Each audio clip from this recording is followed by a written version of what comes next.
So, good morning, ma'am. Good morning, classmates. I'm Jimelin Biagan, and I'm going to tackle about recycling mixed waste. So, first is, what is recycling mixed waste? Recycling mixed waste, contains a mixture of materials. It is materials that would otherwise to be thrown away as a trash and turning them into a new products. It should be clean, empty, and dry.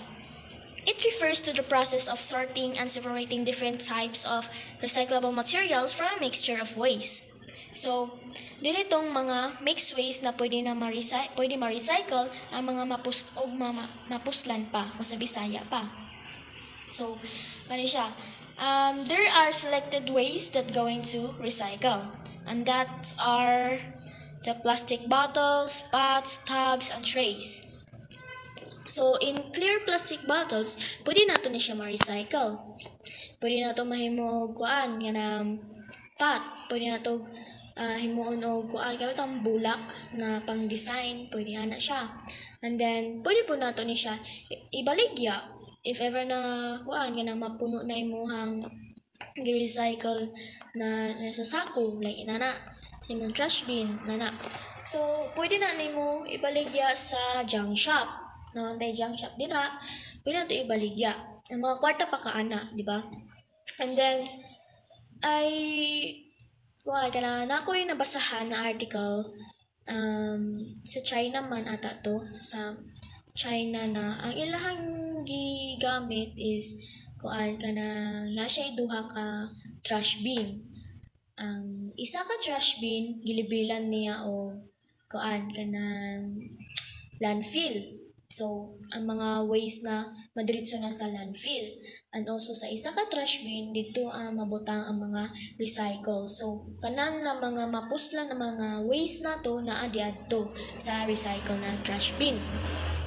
So, kato siya, if ever na makuha to siya sa sa garbage collector, ibutang na sila sa facility. And then, diha na dahil nila i-categorize kung asa ang para sa plastic, para asa ang papel, para asa ang ang cans or ang lata, like inana siya.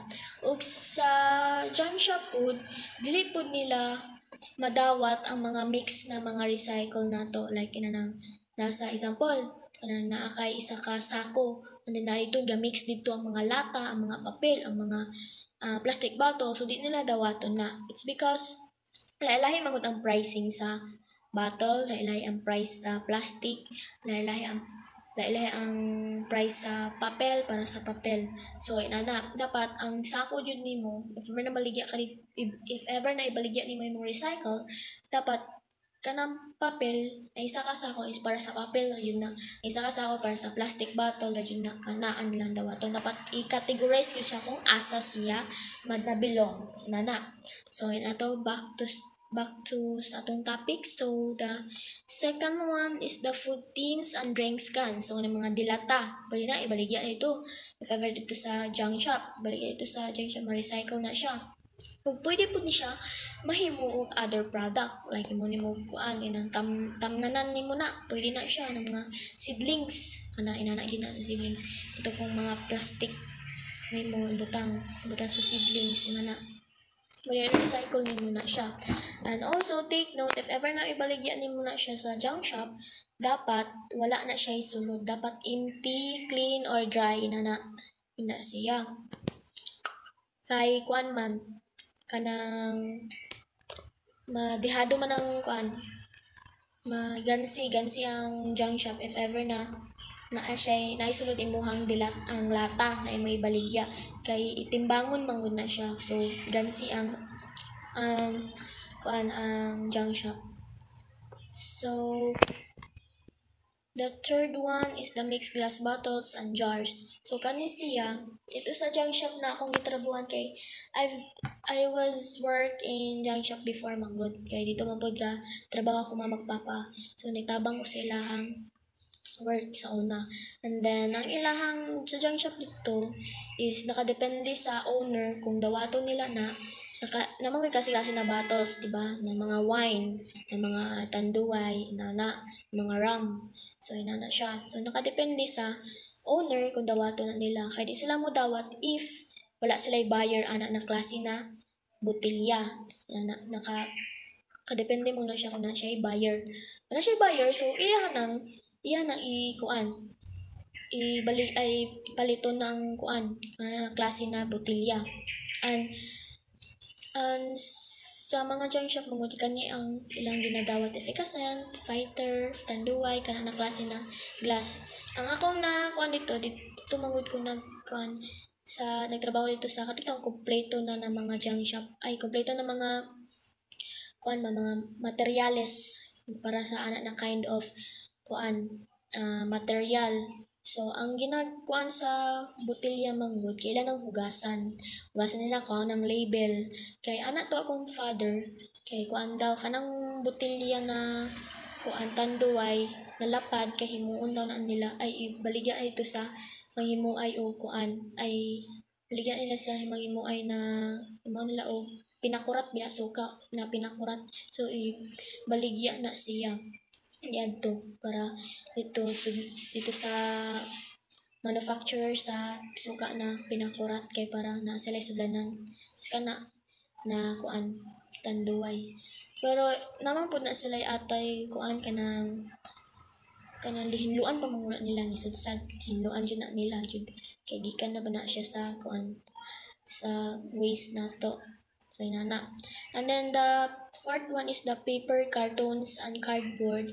Kani siya is, kung ibaligyan mo, pwede naman i-recycle kung imo ni mo origami, na inana, dahil kayo kasi kung artistic ka na pagkatao, dahil kayo may balan ng mga, sa una ni mo ng mga recycle, pwede na ni mo himuan.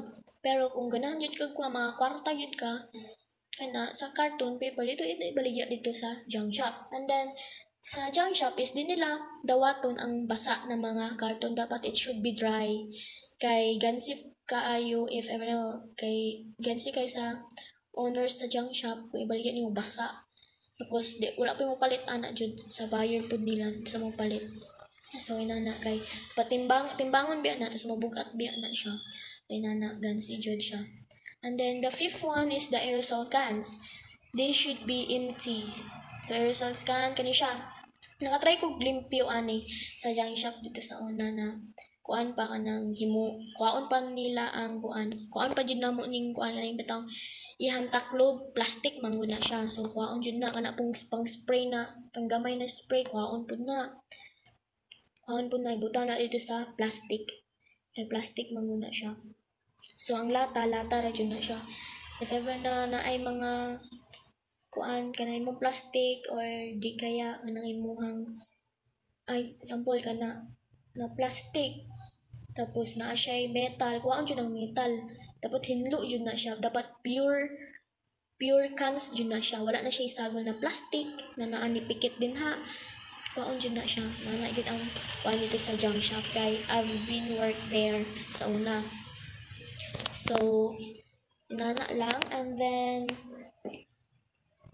may kuan kanang this recycle it helps a lot to our environment really guys. So dapat mo-practice na yun tag recycle ani kay di man pud ka wala man pud mawala sa imo if ever na mag-recycle ka kan lang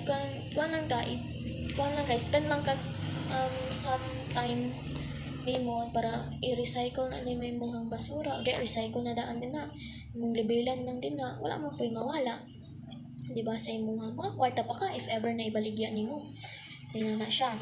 So to recycle, it helps reduce the amount of waste going to landfills and conserve valuable resources. So maka-reduce na sa waste ito na sige na to diretso sa landfill. So i-recycle na lang na to, di ba? So gamay na lang ang mabutang ito sa landfill. So that's all. So this is my references and thank you for watching.